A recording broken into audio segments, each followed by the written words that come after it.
95 ವರ್ಷಗಳ ಇತಿಹಾಸ ಇರುವ ಉಗಾರ್ ಶುಗರ್ಸ್ನಿಂದ ಗೋಲ್ಮಾಲ್ ಆಗಿದೆಯಂತೆ. ಉಗಾರ್ ಶುಗರ್ಸ್ನಲ್ಲಿ 4 ವರ್ಷಗಳ ಹಿಂದೆ ಎಥನಾಲ್ ಘಟಕ ಶುರುವಾಗುತ್ತೆ. ಆರಂಭದಲ್ಲಿ ಎಥನಾಲ್ ಘಟಕಕ್ಕೆ ವಿರೋಧವನ್ನ ಅಧಿಕಾರಿಗಳೇ ವ್ಯಕ್ತಪಡಿಸಿದ್ದಾರೆ. ಎಥನಾಲ್ ಘಟಕ ಆರಂಭಿಸುವುದಕ್ಕೆ ಎನ್ಒಸಿ ನೀಡಿಲ್ವಂತೆ ಅಧಿಕಾರಿಗಳು. ಕೆಲವು ತಿಂಗಳುಗಳ ಬಳಿಕ ಪುರಸಭೆಯಿಂದಲೇ ಎಥನಾಲ್ ಘಟಕಕ್ಕೆ ಅನುಮತಿ ನೀಡಲಾಗಿದೆ. ಜನವಸತಿ ಇಲ್ಲ ಅಂತ ತಪ್ಪು ವರದಿ ನೀಡಿ ಪುರಸಭೆಯಿಂದ ಎನ್ಒಸಿ ಕೂಡ ನೀಡಲಾಗಿದ್ದು, ಜನವಸತಿ ಪ್ರದೇಶದಲ್ಲಿ ಎಥನಾಲ್ ಘಟಕಕ್ಕೆ ಪರ್ಮಿಷನ್ ಕೊಟ್ಟಿದ್ದು ಹೇಗೆ ಅಂತ ಆ ಭಾಗದ ಜನ ಪ್ರಶ್ನೆ ಮಾಡ್ತಿದ್ದಾರೆ. ಜನವಸತಿಯೇ ಇಲ್ಲ ಅಂತ ತಪ್ಪು ವರದಿ ಯಾಕೆ ಕೊಟ್ರಿ? ನಾವೆಲ್ಲ ಬದುಕಿದ್ದೀವಿ, ಇಲ್ಲಿ ವಾಸ ಮಾಡ್ತಿದ್ದೀವಿ, ಆದ್ರೂ ಕೂಡ ತಪ್ಪು ವರದಿ ಕೊಟ್ಟಿದ್ದು ಯಾಕೆ? ಜನ ಇದನ್ನ ಪ್ರಶ್ನೆ ಮಾಡ್ತಿದ್ದಾರೆ. ಅಧಿಕಾರಿಗಳ ಭ್ರಷ್ಟಾಚಾರಕ್ಕೆ ಇದಕ್ಕಿಂತ ಸಾಕ್ಷಿ ಬೇಕಾ? ಪುರಸಭೆಯಿಂದ ಎನ್ಒಸಿ ನೀಡಲಾಗುತ್ತೆ, ಕಂದಾಯ ಇಲಾಖೆಯಿಂದ ಚೆಕ್ ಬಂದಿ ಕೊಟ್ಟಿದ್ದು ಹೇಗೆ ಅನ್ನೋದನ್ನ ಪ್ರಶ್ನೆ ಮಾಡ್ತಿದ್ದಾರೆ. ತಹಶೀಲ್ದಾರ್ ಕಚೇರಿಯಿಂದಲೂ ಜನವಸತಿ ಪ್ರದೇಶ ಅಲ್ಲ ಅನ್ನೋ ವರದಿ ಹೋಗಿದ್ದು, ಅಧಿಕಾರಿಗಳ ತಪ್ಪು ವರದಿಯಿಂದ ಉಗಾರ್ ಕುರ್ದ ಗ್ರಾಮದ ಜನ ಈಗ ಆತಂಕವನ್ನ ಎದುರಿಸುತ್ತಿದ್ದಾರೆ.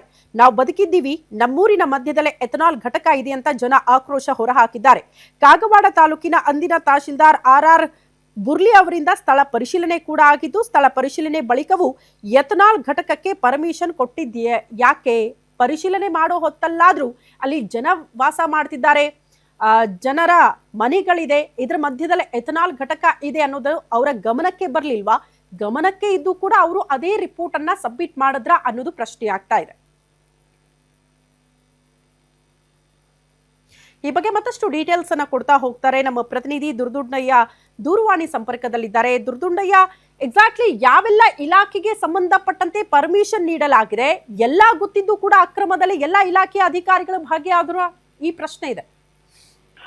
ಹೌದು ಶ್ರುತಿ, ಏನಂತಂದ್ರೆ ಬೆಳಗಾವಿ ಜಿಲ್ಲೆಯ ಕಾಗವಾಡ ತಾಲೂಕಿನ ಉಗಾರ್ ಕುರ್ದ್ ಪಟ್ಟಣದಲ್ಲಿ ಬರುವಂತ ಒಂದು ಉಗಾರ್ ಶುಗರ್ಸ್ ಎಂಬ ಸಕ್ಕರೆ ಕಾರ್ಖಾನೆಯ ಒಂದು ಕರ್ಮಕಾಂಡ. ಇದು ಏನಂತಂದ್ರೆ ಸುಮಾರು 95 ವರ್ಷಗಳ ಇತಿಹಾಸ ಇರುವಂತ ಸಕ್ಕರೆ ಕಾರ್ಖಾನೆ. ಅದು ಒಂದು ಉಗಾರ್ ಶುಗರ್ ಎಂಬ ಕಾರ್ಖಾನೆ ಉಗಾರ್ ಪಟ್ಟಣದ ಒಂದು ಹೃದಯ ಭಾಗದಲ್ಲಿದೆ.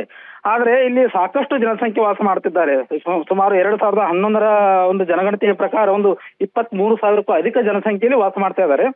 ಆದ್ರೆ ಒಂದು ಉಗಾರ್ ಶುಗರ್ ಸಕ್ಕರೆ ಕಾರ್ಖಾನೆ ಮಾಡಿದ ಎಡವಟ್ಟು ಏನಂತಂದ್ರೆ, ಕಳೆದ 4 ವರ್ಷಗಳ ಹಿಂದೆ ಒಂದು ಎ ಕ್ಲಾಸ್ ಎಥನಾಲ್ ಘಟಕವನ್ನು ಸ್ಥಾಪನೆ ಮಾಡಿದೆ. ಅದು ಏನೋ ಅಕ್ರಮವಾಗಿ.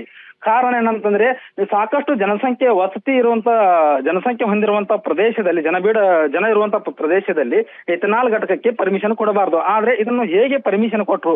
ಇದರಲ್ಲಿ ಒಂದು ಏನಂತಂದ್ರೆ ಒಂದು ಅಕ್ರಮ ಆಗಿದೆ ಅನ್ನುವಂತ ಆರೋಪವನ್ನು ಕೂಡ ಇಲ್ಲಿ ಸಾಕಷ್ಟು ಜನ ಕೂಡ ಮಾಡ್ತಾ ಇದ್ದಾರೆ.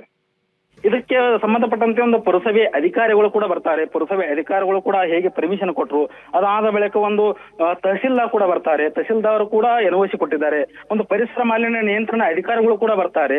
ಅವರು ಕೂಡ ಒಂದು ಯಾವ ರೀತಿ ಇದರಲ್ಲಿ ಒಂದು ಅನಧಿಕೃತವಾಗಿ ಒಂದು ಪರ್ಮಿಷನ್ ಕೊಟ್ರು, ಇದಾದ ಬಳಿಕ ಒಂದು ಡಿಸಿ ಅವರ ಗಮನಕ್ಕೂ ಕೂಡ ಬರ್ಲಿಲ್ವಾ? ಸಾಕಷ್ಟು ಜನಸಂಖ್ಯೆ ಇದ್ರೂ ಕೂಡ ಈ ಎಥನಾಲ್ ಘಟಕದಿಂದ ನಮಗೆ ಬಹಳಷ್ಟು ತೊಂದರೆ ಆಗ್ತಾ ಇದೆ. ಒಂದು ಸ್ಮೆಲ್, ಒಂದು ಕೆಟ್ಟ ದುರ್ವಾಸನೆ ಬರ್ತಾ ಇದೆ. ಅದ್ರ ಜೊತೆಗೆ ಏನಂತಂದ್ರೆ ಇಲ್ಲಿ ಕೊಳಚೆ ಅಂದ್ರೆ ಶುಗರ್ ಫ್ಯಾಕ್ಟರಿ ಇಂದ ಬರ್ತಕ್ಕಂತ ಒಂದು ಕೆಟ್ಟ ನೀರು, ಕೊಳಚೆ ನೀರು ಕೂಡ ಒಂದು ಕೃಷ್ಣಾ ನದಿಗೆ ಹೋಗ್ತಾ ಇದೆ. ಇದರಿಂದ ಅಲ್ಲಿ ಜನಸಾಮಾನ್ಯರು ಕೂಡ ಒಂದು ಬದುಕು ನಡೆಸುವುದು ತುಂಬಾ ಕಷ್ಟಕರವಾಗಿದೆ. ಯಾಕೆಂತಂದ್ರೆ ಸಾಕಷ್ಟು ಮಕ್ಕಳು, ವೃದ್ಧರು ಕೂಡ ಅಲ್ಲಿ ಬದುಕನ್ನು ಸಾಗಿಸ್ತಾ ಇದ್ದಾರೆ. ಅಷ್ಟು ದೊಡ್ಡ ಒಂದು ಪಟ್ಟಣದಲ್ಲಿ ಹೃದಯ ಭಾಗದಲ್ಲಿ ಇರ್ತಕ್ಕಂತ ಒಂದು ಶುಗರ್ ಫ್ಯಾಕ್ಟರಿಗೆ ಒಂದು ಎಥನಾಲ್ ಘಟಕವನ್ನು ಸ್ಥಾಪನೆ ಮಾಡಲು ಹೇಗೆಲ್ಲ ಪರ್ಮಿಷನ್ ಕೊಟ್ರು ಎಂಬುದೇ ಇಲ್ಲಿ ಸಾರ್ವಜನಿಕರ ಪ್ರಶ್ನೆಯಾಗಿದೆ. ಇದರಿಂದ ನಮ್ಮ ಆರೋಗ್ಯ ಕೂಡ ಹಾಳಾಗ್ತಾ ಇದೆ.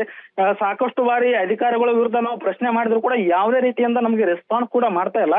ಇದನ್ನು ಮೇಲಧಿಕಾರಿಗಳು ಅಥವಾ ಸರ್ಕಾರ ಕೂಡ ಸರಿಯಾಗಿ ಪರಿಶೀಲನೆ ಮಾಡಬೇಕು, ಇದರ ವಿರುದ್ಧ ಒಂದು ಸರಿಯಾಗಿ ತನಿಖೆ ಮಾಡಬೇಕು ಎಂಬ ಒಂದು ಆಕ್ರೋಶ ಈ ಉಗಾರ್ ಕುರ್ದ ಗ್ರಾಮಸ್ಥರ ಆಕ್ರೋಶವಾಗಿದೆ. ಕೃತಿ. ಓಕೆ ದುರ್ದಂಡಯ್ಯ, ಧನ್ಯವಾದಗಳು ತಮ್ಮೆಲ್ಲ ಮಾಹಿತಿಗೆ. ಅಟ್ಲೀಸ್ಟ್ ಈಗಲಾದ್ರೂ ಸಂಬಂಧಪಟ್ಟ ಇಲಾಖೆ ಅಧಿಕಾರಿಗಳು ಅಲರ್ಟ್ ಆಗಬೇಕು, ಅದ್ರ ಬಗ್ಗೆ ಒಂದು ಕ್ರಮ ತೆಗೆದುಕೊಳ್ಳಲಿ ಅನ್ನೋದು ಆಶಯ.